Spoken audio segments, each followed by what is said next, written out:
Hello, welcome to our channel. అందరికీ నమస్కారం. ముందుగా సబ్స్క్రైబ్ చేసుకున్న వాళ్ళందరికీ నా ధన్యవాదాలు. ఎవరైతే సబ్స్క్రైబ్ చేసుకోలేదో please subscribe to our channel and bell symbol పైన ప్రెస్ చేయండి, మీకు నోటిఫికేషన్స్ వస్తాయి. అలాగే మీకు నచ్చితేనే లైక్ చేయండి. నచ్చకపోతే లైక్ చేయాల్సిన అవసరం లేదు, ఎందుకంటే లైక్ అంటేనే నచ్చడం. సో ఇక్కడ ఎవరు ఎవరికి నచ్చుతారు, ఎవరు ఎవరికి నచ్చరు, ఎవరు హీరోలు, ఎవరు విలన్లు అనేది ఒక్కసారి మాట్లాడుకుందామండి. అంటే చరిత్రను తవ్వి చూస్తే చాలా విచిత్రంగా ఉంటుంది. మంచి మార్గంలో నడుస్తే నీకు అందలం రాదు, నువ్వు అక్రమ మార్గాలు లేకపోతే ఏదైనా చెయ్యరాని పనులు చేస్తేనే నీకు అధికారం చేతిలోకి వస్తుందా అంటే చరిత్ర అదే చెప్తుంది. చంద్రబాబు నాయుడు జీవిత చరిత్ర చూస్తే నువ్వు సన్మార్గంలో వెళ్తే నీకేమి రాదు, నువ్వు అక్రమ మార్గాల్లో వెళ్తేనే నువ్వు అందలం ఎక్కగలవు అని అతని జీవిత చరిత్ర చెప్తుందండి. మామూలుగా మనం ఏదైనా కొసమెరుపు చెప్తాం, కానీ ముందులోనే ఒక మెరుపు లాంటి ఒక వీడియోతో మనం మన వీడియోను మొదలు పెడదాం. దగ్గుబాటి వెంకటేశ్వరరావు గారిని తన తోడల్లుడైన చంద్రబాబు గురించి ఒక 2 మాటలు చెప్పమని అడుగుతున్నాను. దగ్గుబాటి గారు చెప్తారు, వినండి. జీవులు 4 రకాలుగా ఉంటారు. ఒకటి భూచరాలు, తర్వాత జలచరాలు అంటారు, తర్వాత ఉభయచరాలు ఉంటాయి, తర్వాత క్షేచరాలు అంటారు. కానీ భగవంతుడి సృష్టిలో ఇంకొక 5వ సృష్టి కూడా జరిగిందేమో అదే అనేటువంటిది నాకు అప్పుడప్పుడు అనుమానం వచ్చి ఈ మధ్య రూఢిగా నిజం అనిపించింది. అది ఒక వింత జీవి. ఆ వింత జీవి ఎవరైతే ఆ తోడేవుడు. ఆయన పొద్దున ఒక మాట, సాయంత్రం ఒక మాట, రేపు ఒక మాట, నిన్న ఒక మాట. ఇది మరి ఎట్లా సాధ్యం అంటే నిజంగా వింత మనకు గోచరిస్తా ఉంది. జీవులు 4 రకాలుగా ఉంటారు. ఒకటి భూచరాలు, తర్వాత జలచరాలు అంటారు, తర్వాత ఉభయచరాలు ఉంటాయి, తర్వాత క్షేచరాలు అంటారు. కానీ భగవంతుడి సృష్టిలో ఇంకొక 5వ సృష్టి కూడా జరిగిందేమో అదే అనేటువంటిది నాకు అప్పుడప్పుడు అనుమానం వచ్చి ఈ మధ్య రూఢిగా నిజం అనిపించింది. అది ఒక వింత జీవి. ఆ వింత జీవి ఎవరైతే ఆ తోడేవుడు. ఆయన పొద్దున ఒక మాట, సాయంత్రం ఒక మాట, రేపు ఒక మాట, నిన్న ఒక మాట. ఇది మరి ఎట్లా సాధ్యం అంటే నిజంగా వింత మనకు గోచరిస్తా ఉంది. హోప్ దగ్గుబాటి వెంకటేశ్వరరావు గారు మాట మార్చరనే అనుకుంటున్నాను, ఎందుకంటే మారుస్తే మీరు కూడా వింత జీవి అవుతారు దగ్గుబాటి వెంకటేశ్వరరావు గారు. సో 4 రకాల జీవులు అంటండి. భూమి మీద నివసించే జీవులు, నీళ్ళల్లో నివసించే జీవులు, భూమిపైన నీళ్ళల్లో నివసించే జీవులు, మేబీ ఆకాశంలో ఎగిరే జీవులు అనుకుంటా. సో ఆ జీవుల రకాలను పక్కన పెడితే 5వ రకం జీవి వచ్చింది. ఆ జీవి పేరే చంద్రబాబు అని చెప్పేసి ఇంతకంటే తిట్టాల్సిన అవసరం లేదండి. కొట్టి కొట్టకుండానే మెట్టుతో కొట్టినట్టు చెప్పాడు దగ్గుబాటి వెంకటేశ్వరరావు గారు. అన్న, మీకు దగ్గుబాటి వెంకటేశ్వరరావు గారు ఎందుకు గుర్తొచ్చారు అంటే దట్ ఈస్ ద బ్యూటీ అండి. తెలుగుదేశంలో చంద్రబాబు కంటే ముందు దగ్గుబాటి వెంకటేశ్వరరావు గారు రామారావు గారితో ప్రయాణం చేశారు. మా మామ మీదనే పోటీ చేస్తా, మా మామనే ఓడిస్తా అని చెప్పేసి ప్రగల్భాలు వలికి, బీరాలు వలికి, సాగు తప్పి కన్నులొట్టబోయి కుప్పం పారిపోయినాడు చంద్రబాబు నాయుడు. చంద్రగిరిలో ఓడిపోయినాడు మామకు ఆపోజిట్గా పోటీ చేసి. అది చరిత్ర. తర్వాత తెలుగుదేశంలోకి వచ్చినాడు. ఇంకా పుట్టుకతో వచ్చిన బుద్ధులు పుడకల దాకా పోవంటారు కదండి. తన వక్ర బుద్ధిని చూపించి గ్రూపిజం స్టార్ట్ చేసినాడు. అక్కడ అది ఇది చేసినాడు. తర్వాత వెన్నుపోటు పొడిచినాడు, అందలం ఎక్కినాడు. వెన్నుపోటు పొడిచినప్పుడు కూడా చాలా మందికి తెలియదండి, తెలుగుదేశం వాళ్ళకి చాలా మందికి తెలియదు ఎందుకు వెన్నుపోటు పొడుస్తున్నాడు, అసలు ఎందుకు వైస్రాయ్ హోటల్కి రమ్మంటున్నారు అన్నది. ఒక 20-25 మందిని గ్రూప్ చేసుకున్నాడు. అశోక్ గజపతి రాజు, దేవేంద్ర గౌడు, ఇట్లా మాధవరెడ్డి, వీళ్ళందరినీ ముందుగానే మచ్చిక చేసుకొని వాళ్ళతో కథ నడిపించి ఇంకా రాజగురువు ఈనాడోడితో మొత్తం పాజిటివ్గా రాయించుకొని ఆడికి తీసుకొచ్చాడు. అందరూ రమ్మంటే వెళ్ళినారు, ఎందుకు వెళ్ళినారో కూడా తెలియదు. కొంతమంది చంద్రబాబు నాయుడు మాటలు విని అటు వెళ్ళారు, కొంతమంది రామారావు గారి పక్కన ఉన్నారు. తర్వాత ఏం జరిగిందో మనందరికీ తెలుసు. ఇప్పుడు నేను వెన్నుపోటు ఎపిసోడ్ గురించి చెప్పడానికి లేకపోతే లెక్చర్ ఇవ్వడానికి ఇది లేదు. అప్పుడు ఫస్ట్ కొద్ది రోజులు దగ్గుబాటి వెంకటేశ్వరరావు కూడా వెళ్ళాడు, ఎవరి సైడు, చంద్రబాబు సైడు. కానీ వారం 10 రోజులకే చంద్రబాబు నాయుడు అసలు స్వరూపం తెలుసుకొని మళ్ళీ బయటకు వచ్చాడు. ఇప్పుడు రాజకీయాల్లో లేడు, కుటుంబపరంగా వాళ్ళు కలిసి ఉండొచ్చు, అది వేరే విషయం. నేను ఇక్కడ కుటుంబపరంగా ఎవరు కలిశారు కలిసిలేరు అనేది మనం పెద్ద పట్టించుకోకూడదు. రాజకీయంగా నేను చెప్తున్నానండి. తర్వాత మళ్ళీ దగ్గుబాటి వెంకటేశ్వరరావు గారు రామారావు సైడ్ వచ్చారు. చనిపోయేంత వరకు రామారావు పక్షంలోనే వారు ఉన్నారు. ఎవరు? దగ్గుబాటి వెంకటేశ్వరరావు గారు.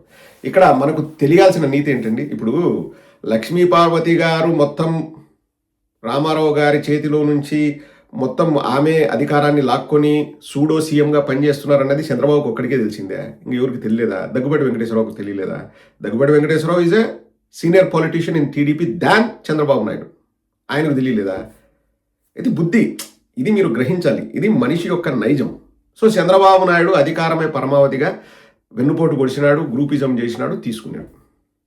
ఇప్పుడు అదే వెన్నుపోటు, అదే ఆలోచన దగ్గుపాటి వెంకటేశ్వరరావు చేసినింటే దగ్గుపాటి వెంకటేశ్వరరావు గారి కుమారుడైన హితేష్ చెంచురాం ఈరోజు జాతీయ వర్కింగ్ ప్రెసిడెంట్ అయ్యేవాడా కాదా అండి? నేను ఎందుకంటున్నా అంటే లోకేష్ ప్లేస్లో ఏ కుక్కున్నా నక్కున్నా జాతీయ వర్కింగ్ ప్రెసిడెంట్ అయ్యేది. లేకపోతే ఏ రూపేష్ భూపేష్ ఉన్నా లోకేష్ ప్లేస్లో వాళ్ళు కూడా నేషనల్ వర్కింగ్ ప్రెసిడెంట్ అయ్యాడు. ఎందుకు? చంద్రబాబు నాయుడు ఇస్తున్నాడు. చంద్రబాబు నాయుడు ఎట్టిస్తున్నాడు? చంద్రబాబు నాయుడు పోటు పడిచి వాళ్ళ మామ దగ్గర అధికారం చేజిక్కించుకున్నాడు. నేను అనేది ఆ రోజు దగ్గుబాటి వెంకటేశ్వరరావు పోటు పడిచినా దగ్గుబాటి వెంకటేశ్వరరావు కొడుకు ఈరోజు జాతీయ వర్కింగ్ ప్రెసిడెంట్ అయ్యేవాడు తెలుగుదేశానికి. Very simple, very simple. Chandrababu నాయుడుని ఇప్పుడు మనం పొగడాలన్నా తిట్టాలన్నా అండి? ఇప్పుడు మనం చరిత్ర చెప్పి ఒక ఇన్స్పిరేషన్గా తీసుకోవాలంటే చూడండి అబ్బా, అల్లుళ్ళు మీరందరూ కూడా మీ మామ డబ్బున్నోడు పదవున్నోడు పలుకుబడి ఉన్నోడు అయితే వాళ్ళ కొడుకు రాకోకుండా మీరు పొడసండి ఏదో ఒక కారణం చెప్పి. ఆ రోజు లక్ష్మీపార్వతి గారిని బూచిగా చూపించారు. వెతుకుతే ఏవో కారణం దొరుకుతుంది, దొరకకుండా ఏం పోదు. మంచి చేయాలంటే కష్టం, కానీ చెడు చేయాలంటే ఎంతసేపు అండి ప్రపంచంలో? It takes less than a minute. ఎవరి మీద బురద చల్లాలంటే ఎంతసేపు? సో మీరు కూడా కారణాలు వెతకండి. కసా అని మీ మామ అటు దిగినప్పుడు పోటు పడసండి. ఇంకా మీకు ఏదో ఒకటి చేసుకోండి. ఇది చంద్రబాబును చూసి మనం నేర్చుకోవాల్సిన నీతి. అవునా కాదండి? ఇప్పుడు నారా లోకేష్ ప్లేస్లో కుక్కుంటే కుక్క జాతీయ ప్రధాన అధికారా లేకపోతే జాతీయ వర్కింగ్ ప్రెసిడెంట్ అయితే నక్కుంటే నక్క అవుతుంది. వాళ్ళ ఇప్పుడు మా ఊర్లలో ఒక సామెత ఉంటుంది, మన ఇంట్లో కూడా మనం ఎప్పుడు కావాలంటే అప్పుడు కోసుకోవచ్చు అంటాం.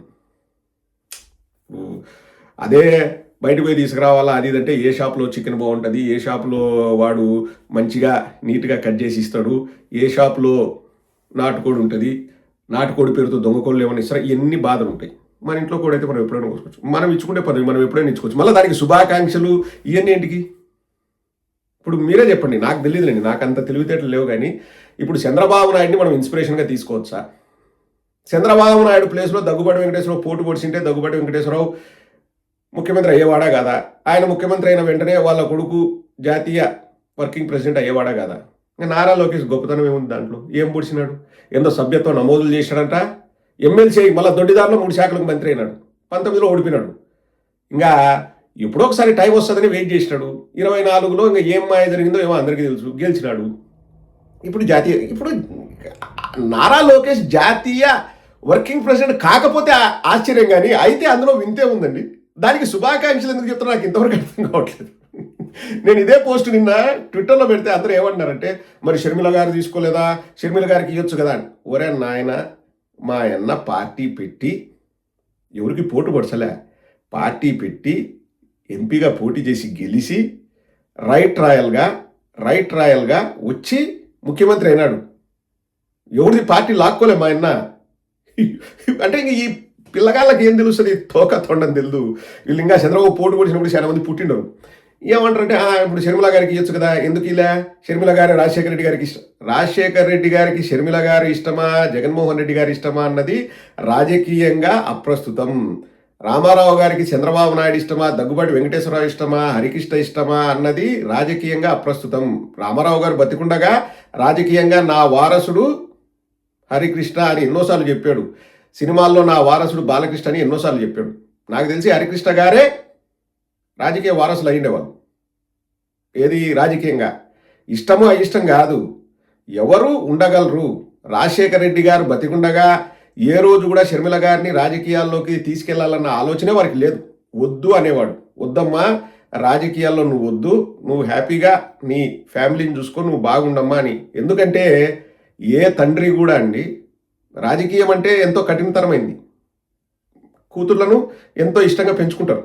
వారు తీసుకెళ్ళి అఫ్కోర్స్ ఇంకా 2 కూతుర్లుండో లేకపోతే కొడుకు లేకపోతే అప్పుడు ఆలోచిస్తారు. ఇది నైజం. మళ్ళీ ఏం కూతుర్లను తక్కువ చేస్తారా? పాయింట్ అది కాదు. నాకు తెలుసు కాబట్టి చెప్తున్నా. రాజశేఖర రెడ్డి గారు ఎప్పుడు కూడా షర్మిల గారిని రాజకీయాల్లోకి పంపించాలి అని చెప్పేసి ఏ రోజు కూడా వారు ఆలోచించలేదు.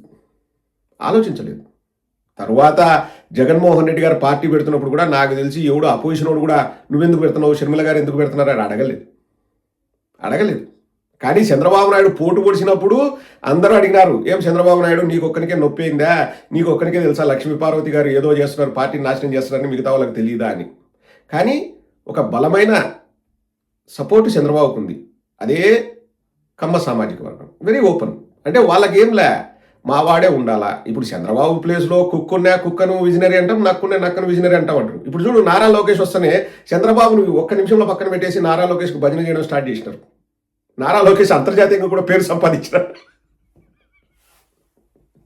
సారీ అండి, నమ్మకుండా చెప్పాలని ట్రై చేస్తే నిన్న ఎవడో కామెంట్లో పెట్టాడు, నారా లోకేష్ హేళన చెక్కిన శిల్పం అంతర్జాతీయంగా కూడా పేరు సాధించారంట. అయిపోయింది, అప్పుడే అంతర్జాతీయ లెవెల్ పోయినారు.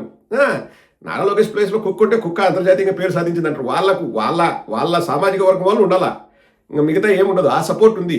చంద్రబాబు నాయుడు ఎక్కడ సక్సెస్ అయినాడు, వాళ్ళ సామాజిక వర్గంలో ఎవరు రాకోకుండా అందరినీ తొక్కి పెడుతూ మేమే ఉండాలనే దాంట్లో చంద్రబాబు సక్సెస్ అయినాడు. అందుకే కొడుకు ఇచ్చుకున్నాడు. ఇంకా దాంట్లో గొప్పదనం ఏముందండి. ఇప్పుడు రామారావుకు ఇది చెప్పి ముగిస్తాం, మళ్ళీ రిపీట్ చేస్తామేమో, ఇదే బుర్రలో జరుగుతుంది. దగ్గుబాటి వెంకటేశ్వరరావు పోటు పడిచింటే దగ్గుబాటి వెంకటేశ్వరరావు కొడుకు ఈరోజు జాతీయ వర్కింగ్ ప్రెసిడెంట్ అయ్యాడు. Very simple. అవునా కదా? మీరు కింద కామెంట్ సెక్షన్ రాయండి.